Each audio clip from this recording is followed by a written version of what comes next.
ओम शिवोहम शिवोहम शिवोहम। ओम सच्चिदानंद रूपाय विश्वोत्पत्त्यादि Hathaway तापत्रय विनाशाय श्री कृष्णाय वयं नमः। श्री कृष्णाय वयं नमः।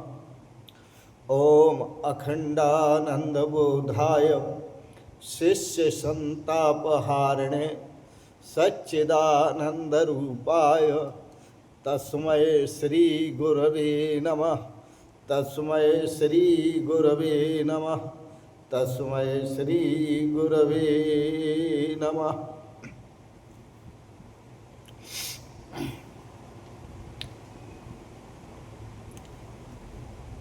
आज मैं आपको शिष्य और गुरु के संबंध में कुछ बातें आपसे करूँगा और आप उन बातों को ध्यान से सुनेंगे और समझेंगे। वह प्रसंग इस प्रकार है, शिष्य को गुरु के पास कैसे जाना चाहिए। यहाँ शिष्य शब्द शिष्य बनने के लिए या बने हुए के लिए प्रयोग नहीं है। यहाँ शिष्य शब्द प्रयोग है सीखने के लिए। हम गुरु के पास कुछ सीखने के लिए जाते हैं तो हमें गुरु के पास कैसे जाना चाहिए सीखने के लिए। फिर गुरु के पास पहुँचे, अब हमें अपनी जिज्ञासा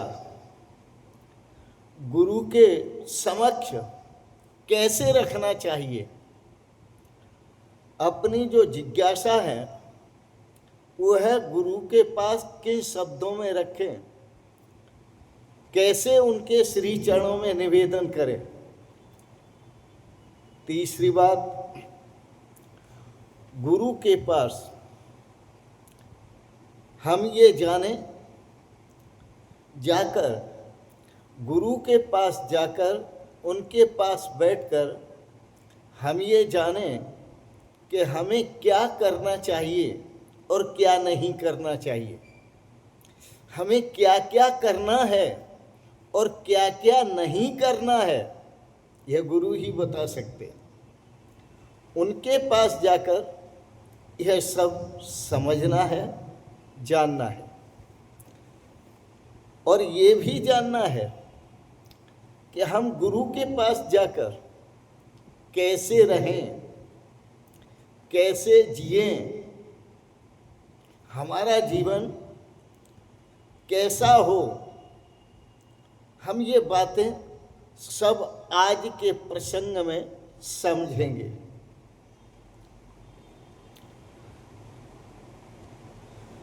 यहाँ एक ख्याल और भी रख लेना चाहिए। कभी ऐसी कल्पना मत करो कि हम किसी गुरु के शिष्य बन सकते हैं या नहीं बन सकते। कभी ऐसी कल्पना मत करो कि हमने अतीत में कुछ अच्छा किया है, कुछ बुरा भी किया है। कभी ऐसी कल्पना मत करो कि अतीत में हम कुछ अच्छे रहे और कुछ गलत भी रहे। यह जो सब कल्पनाएं हैं, इन सभी कल्पनाओं को छोड़कर गुरु की शरणागति स्वीकार करनी चाहिए। इसलिए भगवान श्री कृष्ण ने गीता में कहा, यदि सभी रहस्यों का जो महारहस्य है अर्जुन तुम उसको जानना चाहते हो तो गुरुओं के चरण शरण में जाओ। और कैसे जाओ? तत् विद्धि प्रणपातेन पर प्रश्नेन सेवया उपदेक्षन्ति ते ज्ञानम ज्ञानिनस् तत्त्वदर्शिनः। तत् विद्धि, पहला शब्द, अर्जुन तुम उस तत्व को जानो। तत् क्या है? तत् ब्रह्मेति विजानात, तत् ब्रह्म का स्वरूप है। वेदों में तत् शब्द से उसे संबोधित किया है, तद ब्रह्मेति। और आपको भी संबोधित किया है, तत्त्वमसि, तत्त्वम असि, आपको भी संबोधित किया है। तो उस तत्व को जानने के लिए हम गुरुदेव भगवान की शरण में जाते हैं। तो मैंने आपको कहा कैसे जाएं? तो कहा लंबी दंडवत करते हुए। ये मैं नहीं कह रहा, भगवान श्री कृष्ण कह रहे हैं। तत् विद्धि, उस तत्व को जानने के लिए प्रणपातेन, लंबी दंडवत करते हुए गुरु श्री गुरुदेव के चरणों में लंबी दंडवत करते हुए जाओ। तत् विद्धि प्रणपातेन, फिर उनके श्री चरणों में आराम से बैठ जाओ। और बैठ करके पर प्रश्नेन सेवया, आपकी जो जिज्ञासा है कि मैं समस्त दुखों से मुक्त होना चाहता हूँ, मैं कुछ सुखी हूँ कुछ दुखी हूँ, इस द्वंद्व से मुक्त होना चाहता हूँ, कुछ अच्छा हूँ कुछ बुरा हूँ, इस द्वंद्व से मुक्त होना चाहता हूँ। तो इस प्रकार से आप अपनी शंकाओं का समाधान चाहते हैं तो पर प्रश्नेन सेवया, उनके श्री चरण कमलों में बैठकर उस जिज्ञासा को रखो। जब आपको देखेंगे कि आप जिज्ञासु हैं तो आपको वह तत्व का उपदेश देंगे, परमात्म तत्व का उपदेश देंगे, ब्रह्म तत्व का उपदेश देंगे, आत्म तत्व का उपदेश देंगे गुरुजन। लेकिन आजकल होता क्या है, लोग गुरुओं के पास जाते हैं, अच्छा आप हमारे प्रश्न का उत्तर दो, आप हमारे प्रश्न के उत्तर में हमें समझाओ, हमें बताओ। तो वो प्रश्न करने लगते हैं, जबकि उन्हें प्रश्न करने का गुरुओं से कोई अधिकार नहीं है। प्रश्न करने का कोई अधिकार नहीं है। मैं बात ये इसलिए कहता हूँ कि जिज्ञासु में और प्रश्नकर्ता में अंतर होता है। जिज्ञासु में अंतर होता है, अंतर में अंतर होता है कि जिज्ञासु ये समझता है कि मैं कुछ नहीं जानता हूँ, अब जो कुछ जानना है वो गुरुदेव के श्री चरण कमलों में बैठकर जानना है। प्रश्नकर्ता ये समझता है कि मैं भी जानता हूँ, तो मैं प्रश्न अपना पूछता हूँ, वो बताएंगे। लेकिन मेरी एक बात याद रखना कि तुम वो पूछ रहे हो जो नहीं जानते हो या उसका प्रश्न कर रहे हो जो तुम जानते हो। तो कई लोग ऐसे भी प्रश्न करते हैं, वही प्रश्न करेंगे जो उसका उत्तर जो जानते हैं, क्योंकि वो परीक्षण सा लेते हैं। वो गुरुओं के पास आकर परीक्षण सा लेते हैं कि हमको तो उत्तर आता है, इनको भी आता है या नहीं आता है, इनको भी आता है या नहीं आता। अरे महाराज, ये तो बात बड़ी विचित्र है। तुम एक अथाह समुद्र की थाह लेने चले हो, जो ज्ञान के भंडार हैं, जो भक्ति के भंडार हैं, जो आनंद के भंडार हैं, जो सुख और शांति के भंडार हैं, उनकी था। वो सागर है शांति का, आनंद का सागर है, और उनकी आप था लेने चले हो, जिज्ञासा प्रकट करते हो। हाँ महाराज, कुछ हाँ ठीक है कि हम कुछ जानते हैं और कुछ नहीं जानते हैं। ये भाषा इसलिए आपसे हम पूछ रहे हैं कि हम कुछ तो जानते हैं और कुछ नहीं जानते हैं। तो जो कुछ जानते हैं वो तो हम जानते ही हैं, और कुछ नहीं जानते हैं वह जानने के लिए आपसे जिज्ञासा प्रकट कर रहे हैं। यह प्रश्न ही बिल्कुल गलत है, यह प्रश्न ही बिल्कुल गलत है। क्योंकि जानना जब होता है तो कुछ नहीं होता जानना, जानना जब होता है तो सब कुछ जानना होता है, और नहीं जानना होता है तो सब कुछ नहीं जानना होता है। आधा आधा नहीं होता, क्या मैं आधा जानता हूं और आधा नहीं जानता हूं। और जो ये समझता है कि मैं कुछ नहीं जानता हूं, अब जानने के लिए ही गुरु शरण में आया हूं, तो वो जान सकता है। लेकिन जो ये समझता है कि मैं आधा तो जानता हूं और आधा नहीं जानता हूं, वो कभी जान नहीं सकता। आप इस रहस्य को समझेंगे कि जब ज्ञान होता है तो पूरा का पूरा ही होता है, ज्ञान कभी अधूरा होता ही नहीं है। और जब जानेंगे तो आप पूरा का पूरा रहस्य ही जानेंगे। ऐसा नहीं है कि आधा जान लें और आधा रह जाए, ऐसा नहीं है। और जो भी जानेंगे वो पूरा का पूरा आप जानेंगे, क्योंकि इसमें कोई समझौता नहीं है। और यदि आप ऐसा समझते हैं कि हाँ कुछ तो हम जानते हैं और कुछ जानने के लिए हम संतों के पास आए हैं, उसे जानना चाहते हैं, इसलिए प्रश्न करते हैं, तो मैं आपको ये कहूँगा कि जो आप कहते हैं ना मैं कुछ जानता हूँ, वास्तव में सच्चाई तो ये है कि तुम कुछ जानते ही नहीं हो। तुम्हारे लिए तो एक ही बात है, या तो तुम सब कुछ जानते हो या तुम कुछ नहीं जानते हो। ऐसा नहीं है कि तुम कुछ जानते हो और कुछ नहीं जानते हो। कोई व्यक्ति कहे कि हाँ कुछ मैं मरने वाला हूं और कुछ कुछ मैं जीने वाला हूं, ये क्या मतलब हुआ? तुम कुछ कुछ मरते हो और कुछ कुछ जीते हो।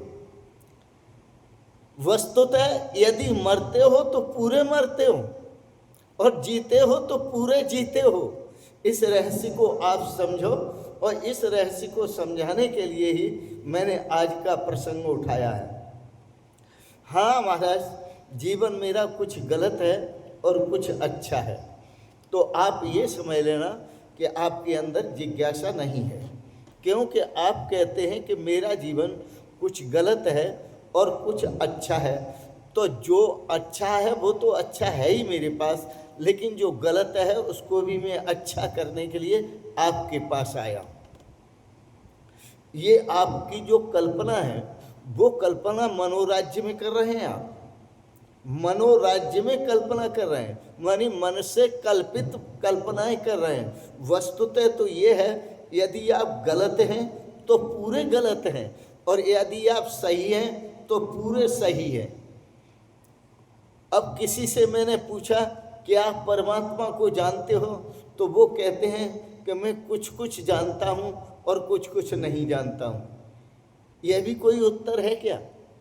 मैंने पूछा आप अपनी आत्मा को जानते हो, और आपने उत्तर दिया कि मैं कुछ कुछ जानता हूँ कुछ कुछ नहीं जानता हूँ, तो क्या ये भी उत्तर हुआ कोई? यदि तुम परमात्मा को जानोगे तो जब भी जानोगे तो पूरा जानोगे, कुछ नहीं जानोगे पूरा जानोगे, और यदि नहीं जानोगे तो कुछ भी नहीं जानोगे। इसलिए यहाँ कुछ कुछ का कोई काम नहीं कि कुछ जानता हूँ और कुछ नहीं जानता हूँ, कुछ प्राप्त किया है कुछ नहीं प्राप्त किया है। ये सब मनोराज्य है और मन की कल्पना है। तो तुम्हारे जीवन में क्रांति तभी आएगी जब आप ये कहेंगे कि मैं कुछ नहीं जानता हूँ, और जानने के बाद ये कहेंगे कि अब मेरे लिए जानने को शेष बचा ही कुछ नहीं, मैं सब कुछ जानता हूं। तो एक तरफ हो जाए,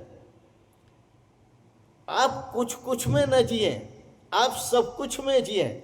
या तो ये कहें कि मैं कुछ हूं और कुछ नहीं हूं, तो ये तो अज्ञानियों की भाषा है। ये कहें, या तो ये कहें कि मैं कुछ नहीं हूं, और या ये कहें कि मैं सब कुछ हूं। या तो आप ये कहें कि मैं कुछ नहीं हूं, और या ये कहें कि मैं सब कुछ हूं। तो तत्वबोध जब होता है तो कहते हैं कि मैं कुछ नहीं हूं, परमात्मा ही परमात्मा है। और तत्वबोध होता है तो ये भी कह देते हैं कि मैं ही मैं हूं, मेरे सिवाय कुछ नहीं है। लेकिन ये ज्ञान होने पर ऐसा कहते हैं, और ऐसा कि मैं कुछ हूं और कुछ नहीं हूं, ये तो अज्ञानियों की भाषा है, यह भाषा ठीक नहीं है। अब गुरुओं की शरण में जो आया है तो दो भाव हुए। एक तो ये भाव लेके आता है कि मैं कुछ नहीं जानता हूं, और जो कुछ जानना है वो गुरुजी की चरण शरण में बैठ करके जानना है, उसको कहते हैं जिज्ञासु। मैं कुछ नहीं जानता हूं, अब जो जानना है वो गुरुओं से जानना है, सतगुरु से जानना है, इसे कहते हैं जिज्ञासु। और कोई आके ये कहे कि महाराज मुझे भी ज्ञान दो, क्योंकि मैं कुछ तो जानता हूं और कुछ नहीं जानता हूं, इसका मतलब है ये व्यक्ति कुछ भी नहीं जानता है। और ये कहता है कि मैं कुछ नहीं जानता हूं, कुछ जानता हूं, तो इसको जानने का अभिमान है, इसलिए यह जिज्ञासु हो ही नहीं सकता। और जानने का अभिमान होने के कारण यह जिज्ञासु नहीं हो सकता, और शिष्य भी नहीं हो सकता। ये शिष्य का अर्थ होता है सीखने वाला, शिष्य का अर्थ होता है सीखने का जिज्ञासु। लेकिन कोई आकर ये कहे कि मैं कुछ तो जानता हूं और कुछ नहीं जानता हूं, तो जो नहीं जानता हूं वो मैं जानना चाहता हूं, मैं कुछ जानता हूं, तो जो मैं कुछ जानता हूं ये जानने का अभिमान उसे उसके अंदर जिज्ञासुता प्रकट नहीं होने देगा, और उसे सीखने का मौका भी नहीं मिलने देगा, क्योंकि मैं जानता हूं। इसलिए कुछ लोग संतों के पास आते हैं और संतों के पास आकर के क्या करते हैं, तर्क वितर्क करते हैं, क्योंकि वो तर्क वितर्क में कुशल होते हैं, ऊहापोह विचक्षण होते हैं, इसलिए वो तर्क करने लगते हैं। जबकि मैं कहता हूं कि तुम तर्क करना बिल्कुल छोड़ दो, तुम ये समझो कि मैं कुछ नहीं जानता हूं। तो मैं कुछ नहीं जानता हूं, अब गुरुओं की शरण में जा रहा हूं, अब जानना मेरा प्रारंभ होगा कि मैं गुरुओं की शरण में बैठ करके जानूंगा। तत्विद्धि प्रणिपातेन, इसलिए भगवान श्री कृष्ण ने कहा प्रणिपात करते हुए जाओ, लंबी दंडवत करते जाओ, और लंबी दंडवत करते हुए तत्विद्धि उस तत्व को जानो। अब मैं चाहता हूं कि मेरा भी कोई सतगुरु हो। अब मैं चाहता हूं कि मेरा भी कोई सतगुरु हो, और एक जन्म में नहीं, जन्म जन्म में मेरा कोई सतगुरु हो। जब तक मैं जन्म लेता रहूं तब तक मेरा कोई न कोई सतगुरु हो, क्योंकि सतगुरु के बिना ज्ञान नहीं होता, और जब तक ज्ञान नहीं होता तब तक शरीरों की रचना या शरीरों में आना जाना शरीर रूप में ये हमारा समाप्त नहीं होता। और जब जन्म मरण से व्याकुल होता है व्यक्ति, तो वो खुद ही कह उठता है कि मैं जन्म मरण से व्याकुल हूं, मुक्ति को पाकर देखूंगा, श्रृंगार बनाकर देख लिया, अब राख भी मल कर देखूंगा। श्रृंगार बनाकर देख लिया, अब राख भी मल कर देखूंगा। मैं बंधन में तो बहुत दिन रह लिया, अब मैं मुक्ति को चाहता हूं, मुक्ति पाना चाहता हूं। बड़ी हिम्मत है, इसके लिए बड़ी हिम्मत चाहिए जो मुक्त होना चाहता है। यहाँ तक कि तुम राजी हो तो ही मुक्त हो सकते हो, और तुम राजी नहीं हो तो कभी मुक्त नहीं हो सकते। कोई गुरु आपको कितना ही उपदेश देता रहे, जैसे चिकनी खोपड़ी होती है, उस पर जल डालो तो सब बह जाता है, वो खोपड़ी पर टिकता नहीं है। इसी प्रकार ऐसी जो खोपड़ी है, जो श्रद्धा से रहित है, जो भक्ति से रहित है और जो कुछ जानने का दम भरती है, उस खोपड़ी में ज्ञान टिक ही नहीं सकता, क्योंकि वहाँ ऊहापोह चलता रहेगा, तर्क वितर्क चलती रहेगी। इसलिए कभी भी ये न सोचो कि मैं कुछ गलत हूँ और कुछ सही हूँ। मैं कहता हूँ कि आप गलत हो तो पूरे के पूरे ही गलत हो, और सही हो तो पूरे के पूरे ही सही हो। इस रहस्य को जानो। और गुरुओं के पास हम आते हैं तो इसी रहस्य को जानने के लिए आते हैं। और तुम जो मैं बात कह रहा हूं इसे फिर सोच लो, और फिर सोच लो। मैं इसलिए कह रहा हूं कि आपको सावधान कर रहा हूं कि आप समझते हैं कि मैं कुछ गलत हूं, तो मैं आपको कहूंगा कि आप कुछ गलत नहीं हैं, आप पूरे के पूरे ही गलत हैं। और यदि आप ऐसा सोचते हैं कि मैं कुछ अच्छा हूं, तो यह आपका भ्रम है। आप यदि अच्छे हैं तो कुछ अच्छे नहीं हैं, आप पूरे के पूरे अच्छे हैं।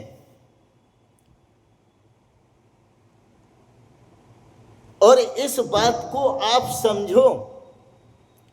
और मैं शब्दों में स्पष्ट कर दूं, 2 शब्दों में। यदि आप शरीर को स्वयं अपने आप को शरीर समझकर कहते हैं कि मैं कुछ अच्छा हूं और कुछ बुरा हूं, क्योंकि शरीर ही अच्छा करता है और शरीर ही बुरा करता है। चाहे वो स्थूल शरीर हो और चाहे वो सूक्ष्म शरीर हो, चाहे वो कारण शरीर हो, तो शरीरों के द्वारा अच्छा भी होता है और बुरा भी होता है। तो शरीरों के द्वारा होता है। लेकिन तुम यदि ये समझते हो कि मैं शरीर हूं, तो तुम कुछ अच्छा मानते हो अपने को और कुछ बुरा मानते हो, क्योंकि तुमने जो तुम हो वो तुमने अपने आप को जाना ही नहीं। और जिस दिन तुम अपने आप को जानोगे, जब तक नहीं जानोगे तब तक समझोगे कि मैं पूरा गलत हूं, और जब जान लोगे अपने आप को तब आप समझोगे कि मैं पूरा सही हूं। जब तक नहीं जानोगे तब तक समझोगे कि मैं पूरा बुरा हूं, और जब जान लोगे तो समझोगे मैं पूरा का पूरा अच्छा हूं। ये रहस्य है और इसे समझना बहुत जरूरी है। जैसे अब आप सोचते हैं, कहीं आप दान धर्म करते हैं और आपके मन में यह ख्याल हो लोग मेरी प्रशंसा करें, तो समझ लो कि आप दान धर्म जो करते हैं वो प्रशंसा के लिए करते हैं, क्योंकि दान धर्म के बदले में आप प्रशंसा चाहते हैं, फिर आप अच्छे कैसे होंगे। इसके साथ साथ और आगे देखो, तो आप दान धर्म करते हैं तो आप सोचते हैं कि जैसे मांगने वाला भिखारी बोलता है कि तू 1 पैसा देगा वो लाख तुझको देगा, कि तू 1 पैसा दान में देगा तो परमात्मा तुझे लाख देगा। यह मन में ख्याल है तो आप तो भी लोभ है आपके अंदर। तो दान दे रहे हैं आप, दान देना अच्छी बात है, लेकिन मन में लोभ रख करके दे रहे हैं, ये तो ठीक नहीं है। क्योंकि आप दे रहे हैं 1000 रुपए और कामना कर रहे हैं कि भगवान मुझे मेरे व्यापार में 50,000 का फायदा करा दे, तो ये तो गणित आपका बहुत बड़े लोभ का गणित है। और जो आप दे रहे हैं यह भी यह समझ करके दे रहे हैं कि जो हमें पीछे होकर के दे रहा है वही हमारे से आगे होकर के ले रहा है। जैसे कबीर भगवान ने कहा था, देने वाला राम दिलाने वाला राम, देने वाला राम दिलाने वाला राम, फिर बीच में मैं का क्या काम कि मैं देता हूं। पीछे होकर के वह दे रहा है परमात्मा आपको, और आगे होकर के परमात्मा ही ले रहा है। तो देने वाला भी वही है और लेने वाला भी वही है, तो मेरा क्या काम है इसमें ये कहूं कि साहब मैं देने वाला हूं और दूसरे लेने वाले। यह तो अज्ञानता है। इसलिए मनुष्य को चाहिए कि यह कोई दान नहीं है, ऐसा समझे कि मैं दे रहा हूं, यह दान नहीं है। जब तू संसार में आया था तो कितना लेके आया था और क्या क्या लेके आया था, और जब जाएगा तो कितना लेके जाएगा और क्या क्या लेकर के जाएगा। अरे भाई, तू तो खाली हाथ आया था, और खाली हाथ जब आया तो देने वाला तू कब से हो गया, और जब जाएगा भी तो खाली हाथ जाएगा। क्योंकि जो भी है यहाँ आने पर मिला है और यहाँ से जाने पर छूट जाएगा, और उसका भी तू अभिमान कर रहा है, आने जाने वाले के पीछे पड़ा है। तो यह बहुत ना समझिए। क्यों ना समझिए? कि आया तो शरीर है और जाएगा भी शरीर। तू अपने को शरीर मान बैठा है, इसलिए इससे बड़ी कोई गलती नहीं हो सकती। इसलिए दो में से एक बात कहो। या तो ये कहो कि मैं कुछ नहीं जानता हूं, या ये कहो कि मैं सब कुछ जानता हूं। दान देना हो तो मन में लोभ रखकर, चाहे वो प्रशंसा का हो और चाहे वो कई गुना अधिक मांगने का हो कि बढ़ के मिले, लोभ न रख करके फिर दान करो। तो जो बेशर्त दान किया जाता है वही दान कहलाता है। दान का मतलब होता है कि मुझे जो मिल रहा है वो देने में आनंद मिल रहा है। इस देने के बदले में मुझे कुछ नहीं चाहिए। मैं दे रहा हूं, आनंद ले रहा हूं, गरीबों की सेवा कर रहा हूं, आनंद ले रहा हूं, भूखों को भोजन दे रहा हूं, आनंद ले रहा हूं। तो जो देने में आनंद, भूख है, आनंद ले रहा है और इच्छा कुछ नहीं रखता वापसी की कि मुझे इसके बदले में कुछ मिले, वही सच्चा दानी है। और यदि देते समय लोभ जागृत हुआ तो आप बड़े व्यापारी हैं कि आप 1 रुपए के 10 रुपए चाहते हैं और 1000 के 10,000 चाहते हैं, 10,000 के 50, 100,000 चाहते हैं, 1 लाख चाहते हैं। ये तो बड़ा व्यापार हो गया। इसलिए हम इसके संबंध में जो हम दान दे रहे हैं, जो सेवा कर रहे हैं और जो भी हमसे बनता है देहधारी होने के नाते जो भी कर रहे हैं, और जो भी हम कर रहे हैं उस करने से हम कुछ नहीं चाहते। क्योंकि जिनकी चाहना समाप्त तो होती है वही उस परम शांति को और परम आनंद को, परम सुख को प्राप्त करते हैं। जिसके मन में चाहना होती है, लोभ होता है, वो कभी आनंद को प्राप्त नहीं कर सकता। यदि आप सेवा करते हैं तो सेवा का आनंद लीजिए, आप दान करते हैं तो दान का आनंद लीजिए, आप गरीबों को भोजन खिला रहे हैं तो भोजन खिलाने का आनंद लीजिए, आप सेवा कर रहे हैं तो सेवा का आनंद लीजिए। बस आनंद लीजिए। आप ज्ञान भक्ति श्रवण कर रहे हैं, भगवान की लीलाएं देख रहे हैं तो आप लीला का आनंद लीजिए। अभिमान से रहित होकर आनंद मिलता है। और यदि देते हैं और आप ये सोचते हैं कि अब हमें कोई फल मिलना चाहिए, तो ये आपका लोभ है। और लोभ जागृत हो जाता है जिसके अंदर, तो लोभान मोहश्च नाशश्च लोभा, लोभा पापस्य कारणम। लोभ तो सभी पापों का कारण होता है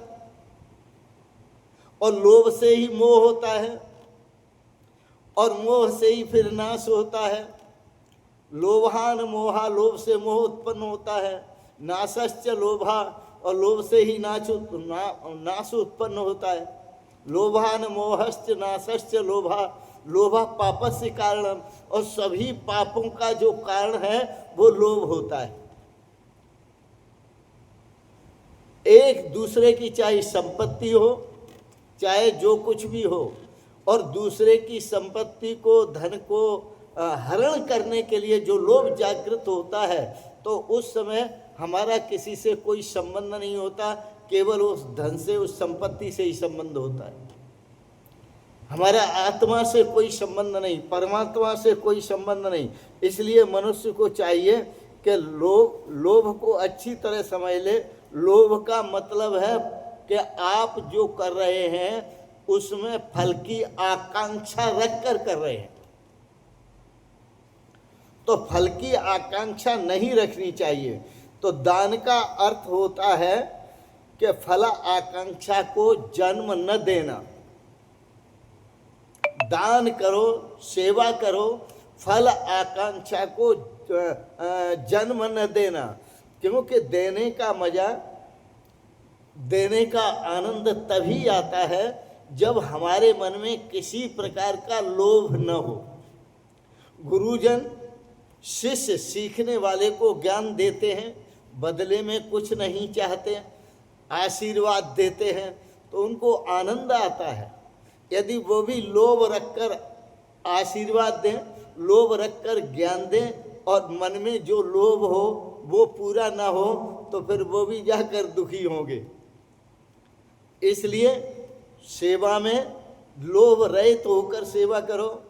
दान में, दान देते समय दान का आनंद लो, सेवा के समय सेवा का आनंद लो, और खिलाने के समय खिलाने का आनंद लो। सब जगह आनंद लो। हर व्यक्ति को जो मिलता है वो अपने प्रारब्ध से मिलता है। व्यक्ति की बात कर रहा हूँ, शरीर को, वरना मांगने से तो भीख भी नहीं मिलती। तो बस आज इतना ही समझें कि जो हम कर रहे हैं वह प्रत्युपकार की भावना से न करें। जो हम कर रहे हैं वो फल आकांक्षा की इच्छा से न करें, फल प्राप्ति की इच्छा रख करके न करें। जो हम कर रहे हैं करें, बड़ा अच्छा कर रहे हैं आप, लेकिन मन में लोभ रखकर न करें। तभी आपको अपने जीवन में श्रेय की प्राप्ति होगी। गुरुओं के पास जाना है तो जाओ, जिज्ञासु बनकर के जाओ। जिज्ञासु उसे कहते हैं जो केवल जानने की इच्छा लेकर के चला है, और यदि कुछ चाहता है सेवा के बदले में तो वो जिज्ञासु नहीं है, वो फलाकांक्षी है।